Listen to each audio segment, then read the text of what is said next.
So good afternoon, everyone. Thank you for the introduction. Here we are discussing some early measurements we performed as soon as we got our emitters, and we're going to talk about evil reflections from buildings. This thing is not a bank. You have to use this. Can I use the arrows? Yeah, but just the up and down. Just up and down? Yeah. Nothing. Just 1 second. Okay, thanks.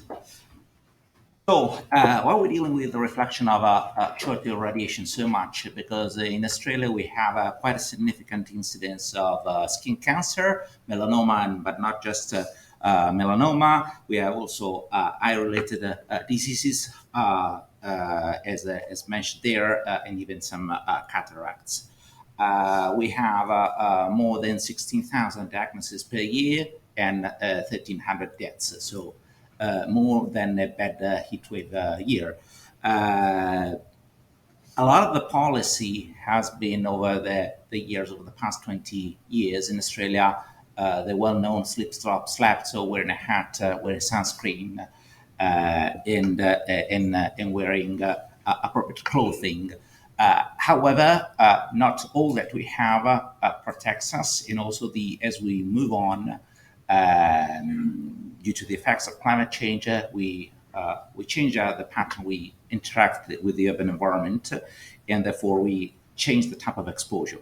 And one of the things that we experience more and more in cities with increasing density is evil design by very bad people who want to burn to death, literally, people in cities.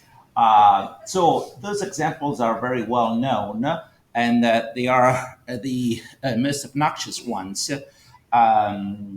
because they have a concave shape and materials that are used in mirrors, and surprise, surprise, they reflect mirror-like. So the result is that you can get 2.5, 3 suns, even more at pedestrian level at the fitting of those buildings with people heading to the emergency. Those are just some extreme cases, but even a lot of reflective glazing without appropriate outdoor shading devices can increase the exposure. People still are not taken to the emergency department, but the lifetime exposure increases. Also, we have a threshold of 2,500 watts per square meter for safety, and already 1,500 watts per square meter, you feel it. You feel extreme thermal discomfort. And why does that happen? Because a lot of the materials have quite some significant, if you use metal reflects in the UV. If you use a white paint, titanium dioxide or the like, yes, it's bright in the visible and near infrared, but in the UV, the reflectivity usually low, around 7-8%. Also, polished metal or other reflective glazing has a reflectance that increases with the increasing angle of incidence. Namely, when we have a low solar zenith angles, we have a lot of reflection aimed towards people, as we can have. So we can have a lot of quite a variety of that glazing. So we were seeing before metal, and instead this is a reflective glazing. So one is a selective glazing, and another one is a high reflective solar control double glazing unit. So you see that they don't reflect, the reflectivity doesn't increase very much, up to 50, 60 degrees of angle of incidence. Once you pass the 60s, the reflectivity increases, obviously. And some time ago, my other life in the other hemisphere performs some measurements with scale models, checking different geometries and also different finishes of the materials. And you can see there that with those concave shapes, you can get there to 2.4, 2.2, 2.3 suns. And also the type of reflection changes, but even flat surfaces can get to very much increased reflection. Therefore, I begged for some money, and I've been lucky and I got some new toys that arrived later. So because of the supply chain evoke, though I managed to perform some measurements with the last days of decent sky conditions and decent solar elevations. So I got okay. Aside from the normal solar radiometry, I got some UV full spec, so full UV, total UV radiometers, and some UVA and UVB. So with, of course, UVA covering from 315 to 400 nanometers, and UVB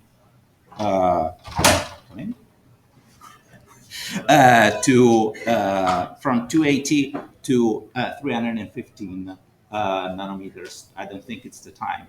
And to check the so, of course, the most dangerous conditions you get them from UVB radiation. Plus, also we measured the luminance from the facades to assess glare. So, and here is one typical built-up area. This is Parramatta. Parramatta is 25 kilometers from here. So in Sydney, we have three cities. One is where we are now. Then the second city is Parramatta. So it's inland. The government is moving a lot of buildings there, and also corporate Australia is moving a lot of buildings there because of the cost of land. So a lot of high-rise in the CBD, and then the third city more inland. It's a lot of so 90s reflective glazing still there, which has an impact. So we perform measurements considering one street canyon, which is Phillip Street in Parramatta, and also out of the canopy. Of course, the problem of out of the canopy is that you don't find it in the city, and we have to stay on the bridge, which is less than kilometers away, which is not a problem. So what did we see? We saw that the total ultraviolet radiation was down the building was 4% greater than at the unobstructed location. So even without a concentrator, solar concentrator shape, so concave shape, you still have quite an increase. But also it was way more than other locations on the street. So where you have a little bit of obstruction, a little bit of shading. So below the building, you have like a third more, 36% more than at other locations along the street in terms of ultraviolet radiation. Most of the reflection was in the UVA range, so it's not, you can still get a sunburn, but it doesn't increase as much the likelihood of skin cancer as UVB, which anyway increases. Which is about the same, but it's you still have it. The whole broadband radiation increases. Why we don't have a huge increase in the ultraviolet radiation? These are measurements I performed some time ago on commercially available glazing, so clear glass, ultra clear glass, and double glazing unit of selective glass. The left-hand side is the transmittance, and the right-hand side is the reflectance. And as you can see, they have an increase in the first, in the second portion of the UVA, so close to the visible range, and it's where you have a little bit of reflection. And plus, of course, the angular component. In terms of luminance, you have something that looks like a mirror and performs like a mirror, and therefore you see the image of the sun reflected in it. You have over the facade very bright areas that exceed the levels of luminance that we normally tolerate. So the matter is also that we have a lot of contrast, and we have portions of the building facade that are 25 times higher in terms of luminance than the clear sky in the background. So there's a potential for visibility and discomfort glare, and issues for pedestrians and drivers. And a lot of this has been investigated in the realm of solar reflectors, solar concentrators, and also CSP. Because, of course, when people drive, they find another sun below on the horizon. However, it has been studied to some extent for some specific buildings like the Walt Disney Concert Hall, but not for diffuse architecture. What is the problem and what is the conclusion? Is that, okay, we need to look a little bit more into it. And the problem is that we, especially when we are crossing the street or all the devices that we have from hats to sunglasses and everything. So hats are designed to protect us from a light source, the sun, which is above us, not as much with that level of intensity it's in an unexpected position. And also, if I'm wearing sunglasses, maybe I'm driving and I have a glare luminance coming into my eyes from an unexpected angle. And the problem is a lot that I don't expect it. So I'm crossing the street and I get blinded and the car comes. So, which is not nice, unless you really have something against me.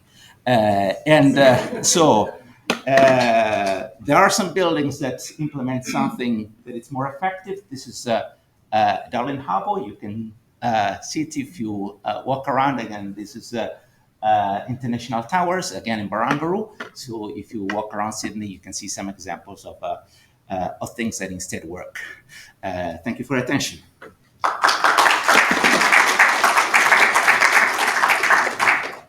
Thank you. I think we'll keep it to time as questions. Yeah.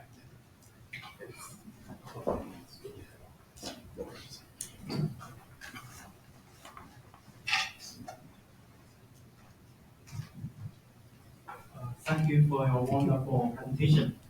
Because we are studying a material called a supercool material, which can reflect almost 100% of the sunlight.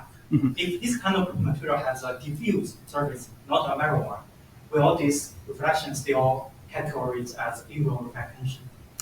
Okay, thank you. So it depends a lot on the supercool materials. We have a project on supercool materials. Also, I'm invited to the talk tomorrow on Australian stories. So in terms of supercool materials, if you're using PVDF or something like that, it's totally diffuse. If you're using something like metal type, like radical ESR or the like, they have some specular component. But also, I don't think that would be very much used on facades because they're very bright. In terms of radiated coolers, also there's a matter that those supercool materials emit a lot in the atmospheric window. So there's still a matter that we don't have any way of having a retro emission in the atmospheric window towards the sky. So we have no way of controlling it. So with a daytime radiated cooler on a facade, you would emit a lot also towards other buildings. So the answer is, I frankly don't know if it would create problems. And yes, with the diffuse facades, you still have an increase in radiation, but not to those levels, and it wouldn't be detrimental. It depends a lot on the daytime radiated cooler. If you have something like PVDF or radical, etc., they're still pretty high in the UV region. So if you're using something with the UV filter that absorbs in the UV, not just reflecting, probably it's best for a facade. Thank you, sir, for the convoluted answer. Let's take one more.